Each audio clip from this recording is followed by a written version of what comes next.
반갑습니다. 중농부 친구들. 11월 1일 월요일 데일리 큐티 시간에 나오신 여러분들을 주님의 이름으로 환영하고 축복하고 사랑합니다. 얘들아, 이제 1일이에요. 1일이니까 한 달이 새로 시작이 되고요. 월요일이다 보니 한 주가 시작이 되기도 합니다. 또 이 겨울인지 가을일지 모른 이상한 시즌도 시작이 되었고요. 무엇보다 이 영상을 찍게 된 계기, 사사기가 시작이 되는 주간입니다. 그러니 전도사님이랑 이 사사기에 대해서 이야기를 해보면서 우리가 새로 할 큐티 준비를 해보면 좋겠다라는 생각이 들어요.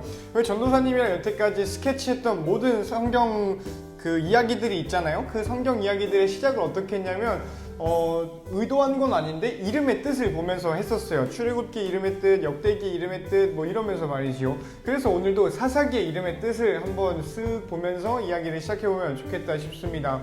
이 사사기 히브리 말로 쓰였겠죠. 구약 성경이니까. 히브리 말로 쇼페팀이라고 읽습니다. 옆에 띄워볼 건데 한번 읽어볼 수 있으면 읽어보세요. 이걸 쇼페팀이라고 읽습니다. 어쨌든 히브리어는 근데 우리랑 좀 상관이 없는 이야기겠다 싶기도 하고요. 영어로 번역을 하면 이거를 judge라고 합니다. 근데 발음이 그렇게 생각보다 좋지는 않아가지고 잘 발음한 건지 모르겠는데 쉬운 발음이에요. judge. 그래서 판단하다, 판관, 재판관이라는 뜻이지요.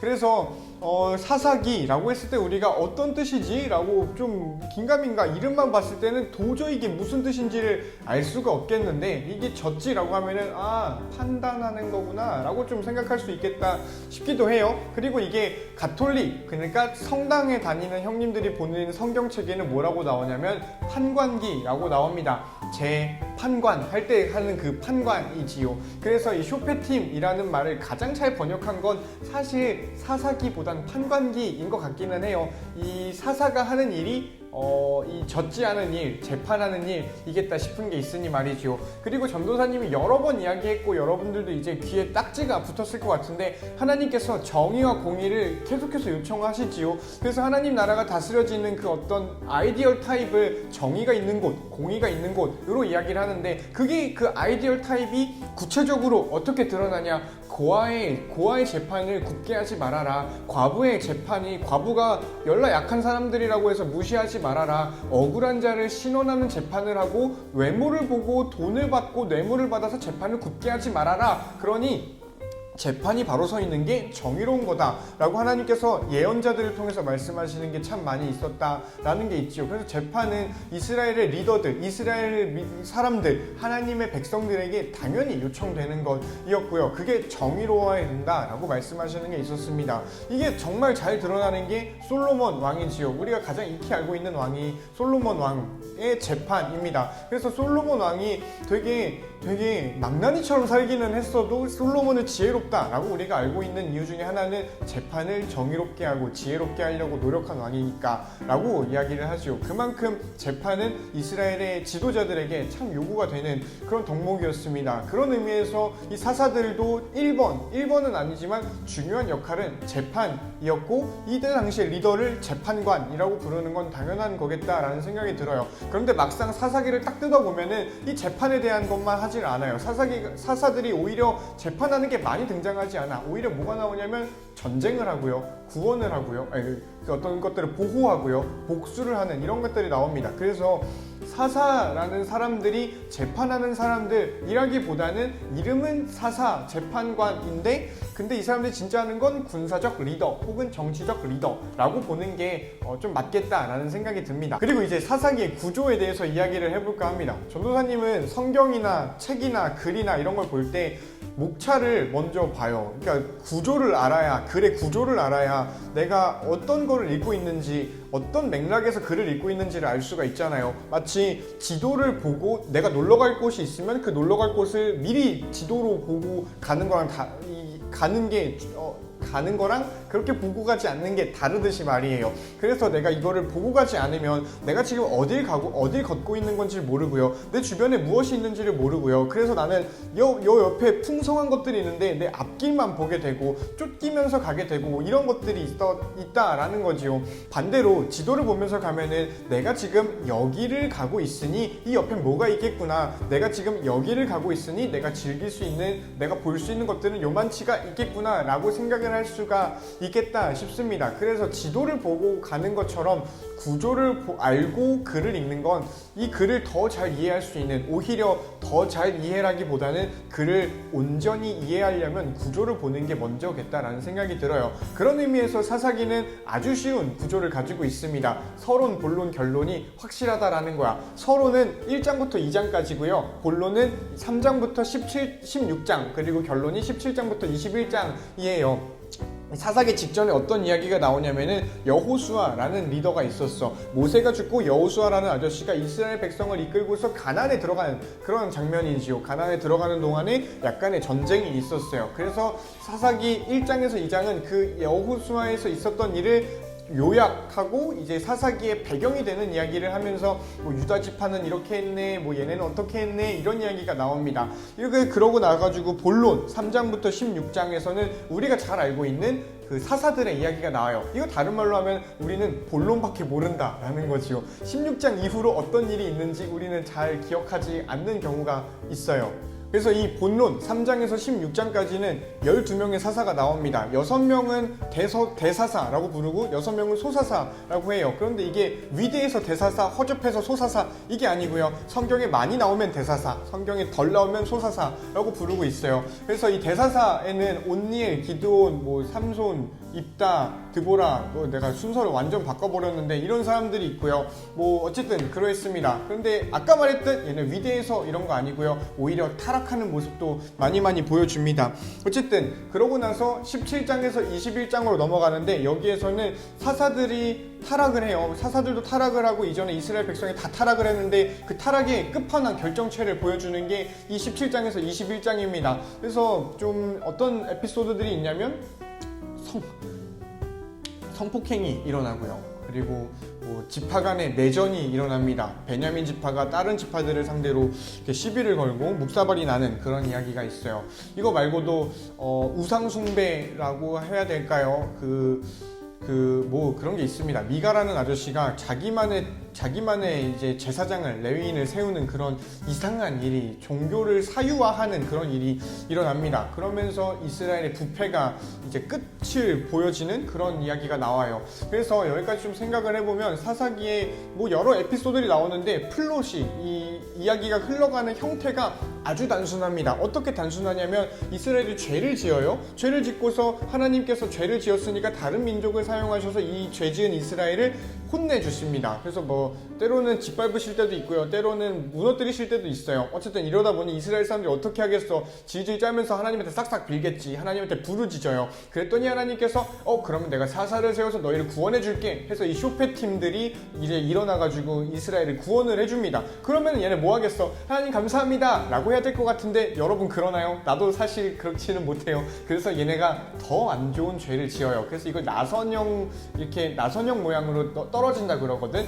더 갈수록 하나님이 회복을 해줘도 더 안 좋은 죄를 짓고, 더 안 좋은 죄를 짓고, 더 안 좋은 죄를 짓고, 삼손마저 그러하지 않아요.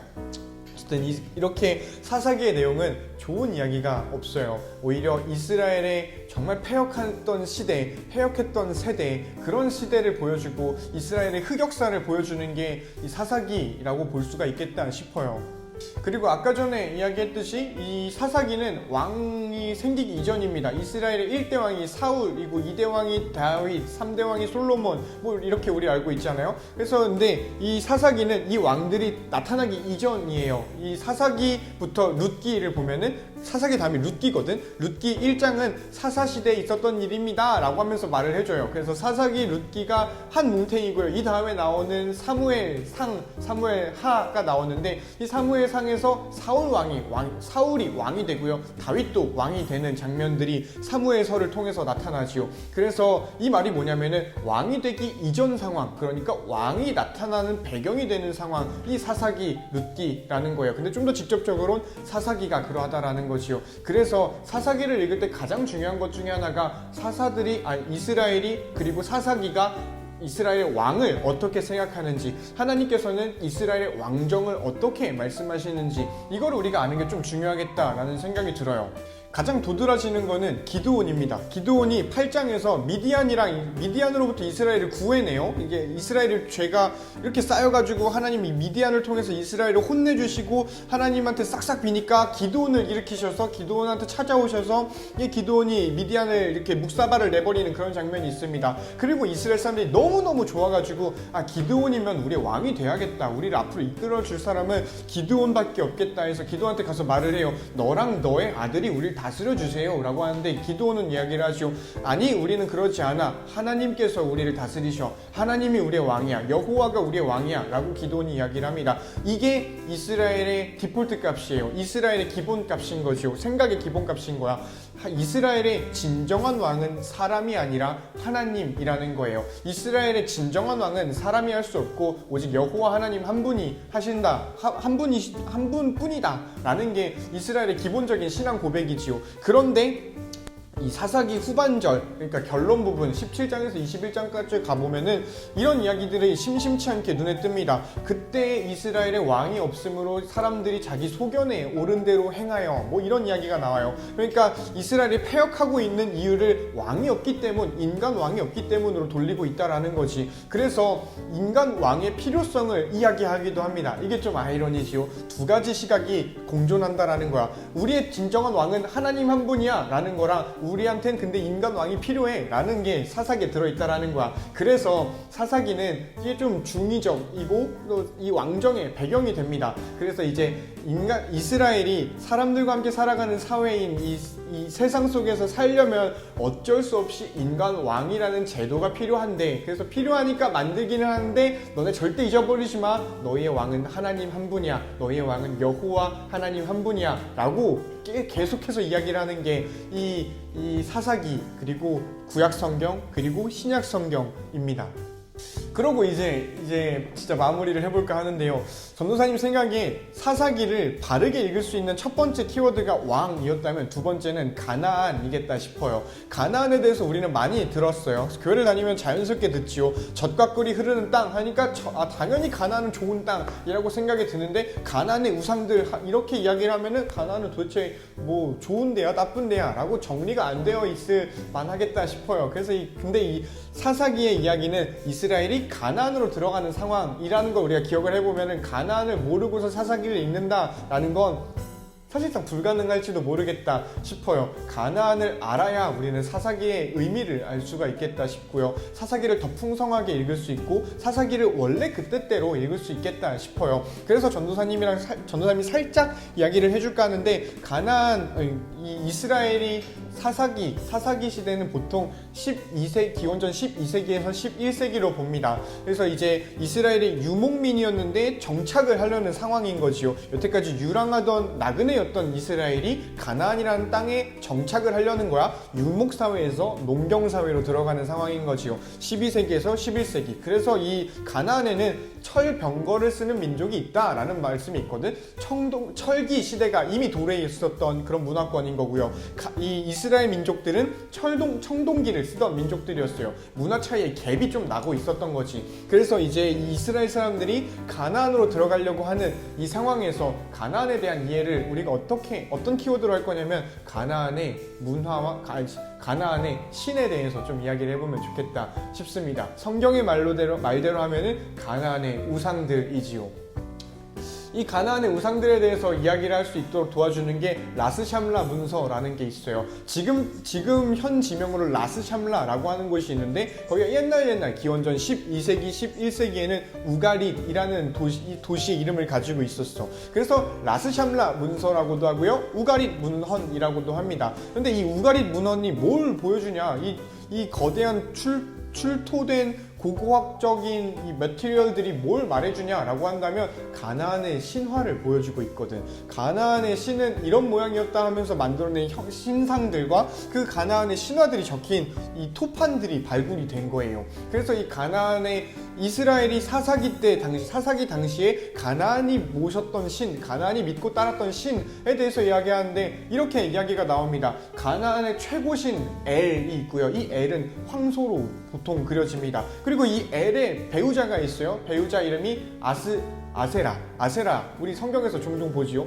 아세라가 있고요. 그 엘이랑 아세라랑 사랑해가지고 결혼해서 낳은 자식이 비와 폭풍의 신인 바알입니다. 우리 바알 많이 들어보지 않았니? 그 바알이 여기서 나왔어요. 그리고 그 바알의 배우자가 또 있어. 배우자 이름이 아낫입니다.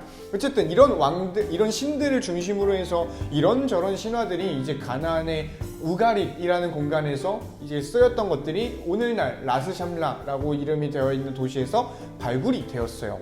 근데 이 가나안 사람들이 생각보다 자연 현상들을 그걸로 설명을 하고 있다라는 거야. 가령 이런 게 있어요.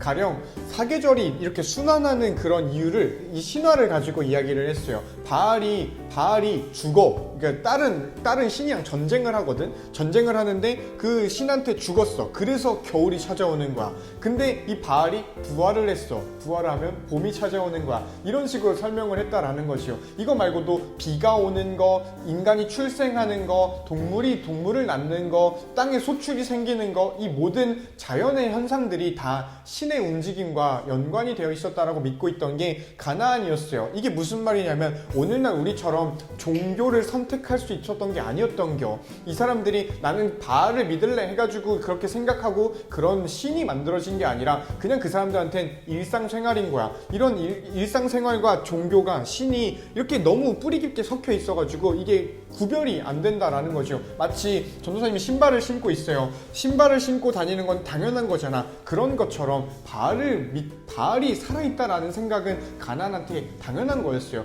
그렇게 생각하는 게 가나안의 신앙이었고요. 그래서 가나안의 신앙은 현실적이었어요. 뭔가 예배당에 가서 예배를 드리는 이런 것보다 내 일상에서 하는 게 가나안의 신앙이었다라는 거지요. 그래서 그냥 공기처럼 흡수를 할 수 있었던 거야. 내가 스마트 기기를 사용을 하고 저 아이폰을 쓰고 이 맥북을 쓰고 이 아이패드를 쓰듯이 자연스럽잖아. 우리는 이게 자연스럽잖아. 이 자연스러움이 마치 이 패드들을 사용하는 것처럼 자연스러움이 바알이 살아있다라는 것을 믿는 것처럼 믿는 거랑 비슷했다라는 거지요. 가나안이 믿고 있는 종교는 그런 거였어요. 그런 공간으로 이스라엘이 들어가게 되는 거였어. 그러니 하나님은 계속해서 경고합니다. 우리가 방금까지 봤던 출애굽기 23장이나 아니면 출애굽기 전반에 걸쳐서나 신명기 7장 같은 데 보면은 너네 가나안 들어가면은 이러할 거야. 나는 질투한다 라고 하나님께서 이야기를 하시지요. 그런데 막상 이스라엘이 경험한 이 가나안은 그런 공간이 아니었던 거야. 하나님을 선택하고 바알을 선택할래? 뭐 선택할래? 이런 질문이 아니라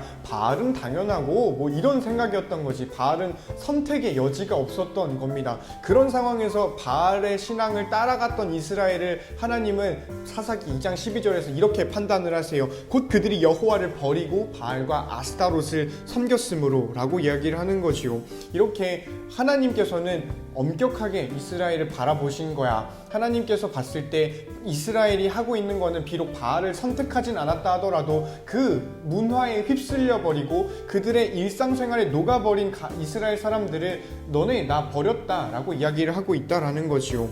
그래서 하나님께서는 사사기뿐만 아니라 구약 성경을 통틀어서 또 신약 성경까지 청사진으로 제시하는 건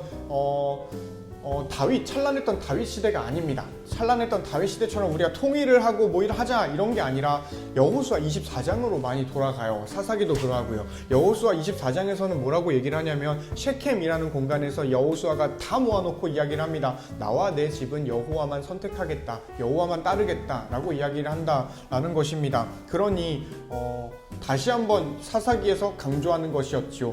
우리에게 왕이 필요하기는 한데 진정한 왕은 여호와 하나님 한 분이야 라는 신앙이 이스라엘에게 있었다.